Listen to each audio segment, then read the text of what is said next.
Welcome to the pursuit of truth, where we explore the ancient paths of wisdom and righteousness. Welcome back to Kingdom Living. I'm your host, Coach Jay, and today I want to begin with a question. Who gets remembered in the kingdom? Is it the prophets, the kings, the apostles, the miracle workers, or does God always make room for ordinary people? Today we meet a man who never preached a sermon, never led a nation, never wrote a letter, never performed a miracle. In fact, Scripture never records a single word he spoke. His name is Lazarus. And yet, one chapter of the gospel centers around his entire life. Why? I believe Lazarus represents the common man archetype, or the half-hearted archetype, because he reminds us that God's love is not reserved for extraordinary people. The kingdom has always belonged to ordinary people willing to be loved by an extraordinary God. The first thing Scripture tells us about Lazarus isn't what he accomplished. It tells us who loved him.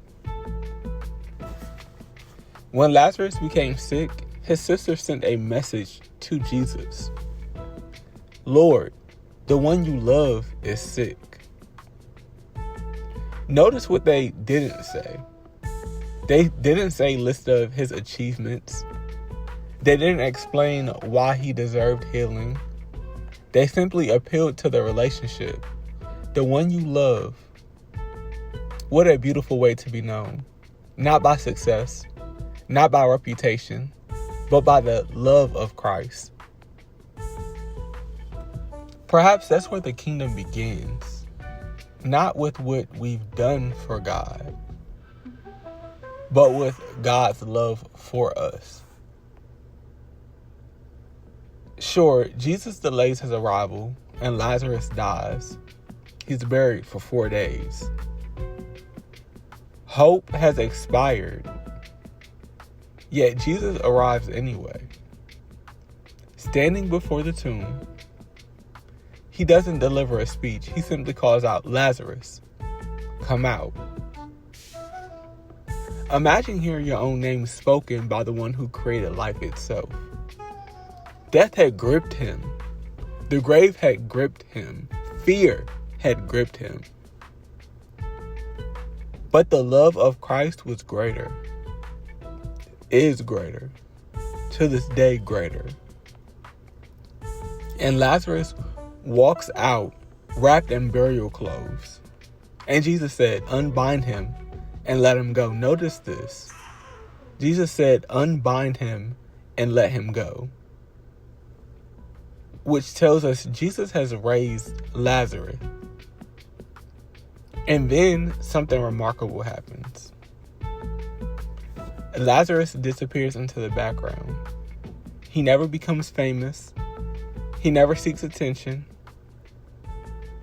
He never gives an interview. He simply lives. Yet people traveling to Bethany because of him. Not because of what he says, but because of what God has done. His life became evidence. His life is evidence. His healing is evidence of Jehovah Rapha, the God who heals. His life is evidence of the kingdom of righteousness. His life is evidence of Christ's love for his people. And sometimes the loudest testimony isn't spoken. It's simply lived. It's likely many people today feel like Lazarus, especially many men. Not because they are physically absent, and truthfully, some maybe because they're physically absent. But most importantly, because they quietly carry wounds that they feel people never notice. Some carry disappointment, Some carry shame. Some carry father wounds, while others carry grief. And some have become emotionally silent because they learned somewhere long ago that they would feel safer in their silence than in their vulnerability. And Lazarus reminds us that Jesus still knows the name of the world that has forgotten him, or don't call to him, or don't recognize him. He wants to be in your life, and he calls out to his children, his people. So it's important to know that Jesus still walks toward ordinary people. He still calls people out of places they believe they would never leave. And maybe that's why scripture never records Lazarus saying anything. The gospel isn't inviting us to admire his words. It's inviting us to witness Christ's compassion. His love reminds us that you don't have to be impressive for God to pursue you. You don't have to be influential for Christ to call your name. You don't have to earn resurrection in the kingdom. It's simply given. The story of Lazarus doesn't begin with resurrection. It begins with sickness. It continues through grief. And before it reaches the miracle, it pauses at one of the shortest and most profound verses in all of Scripture. Jesus wept. John 11:35. Jesus had already knew he was going to raise Lazarus. Yet he still entered the sorrow of Mary and Martha. Why? Some may ask. And it's because Jehovah Rapha doesn't simply remove pain. He enters into it. The name Jehovah Rapha is first revealed in Exodus 15:26, where God declares, I am the Lord who heals you.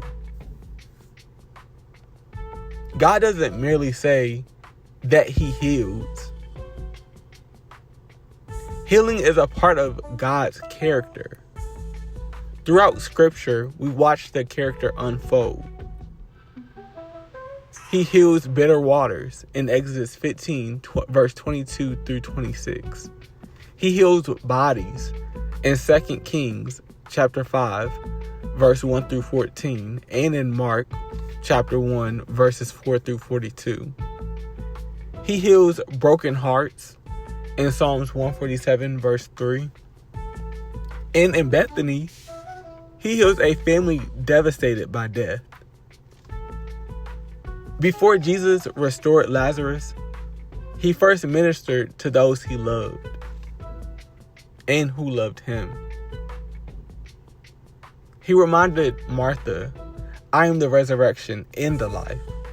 Whoever believes in me, though he die, yet still shall he live.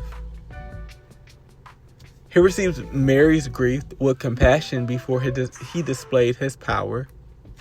Then standing before the tomb, Jesus called, Lazarus, come out. In John 11:43. The healing wasn't only physical.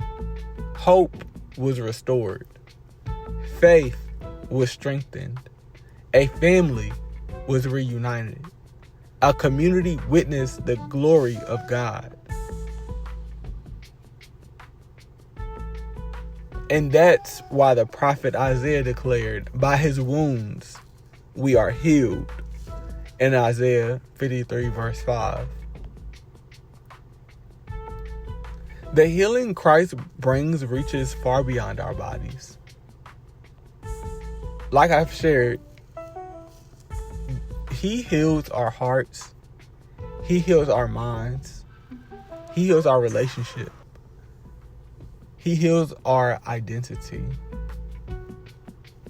For the Lord did not give you a spirit of fear, but one of love, peace, and a sound mind.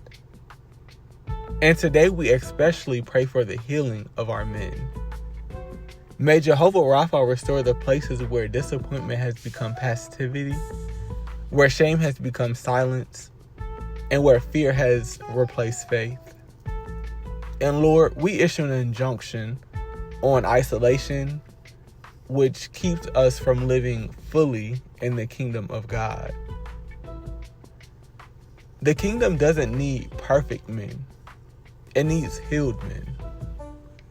Men who know they are loved by God, called by their name, and invited to walk in the new life of Christ, which He has given them. So how do you see yourself? Do you believe you must become extraordinary before God can use you? Can you receive the truth that the God who called Lazarus by name still is called ordinary people today? Have you been sitting in a place that feels like a tomb? Have your hope been buried? Do you know your calling? Do you have joy? Where do you find joy at? What type of confidence do you walk in? I'd like you to hear my words today. I want you to know Jesus still calls people by name. And when He calls, death never has the final word. And I hope and I pray and I ask in Jesus Christ's name that you receive this prayer for you, for us, for the men in the kingdom of Christ and of righteousness. Jehovah Rapha, thank you for seeing the ordinary. Thank you for loving us before we earned anything. Heal every place in our lives that feel buried beneath disappointment, fear, shame, and silence. Raise up men who are present in their homes, faithful in their communities, and humble in your kingdom. May our lives become evidence of your restoring power, just as Lazarus' life pointed others to Christ. We ask this in the mighty name of Jesus Christ. Amen. Thank you for joining me for another episode of Kingdom Living. Until next time, remember this. The kingdom of righteousness has never been built by extraordinary people. It has always been built by ordinary people who answered when the king called their name. And I ask you to answer when He calls your name. All right, y'all. Peace.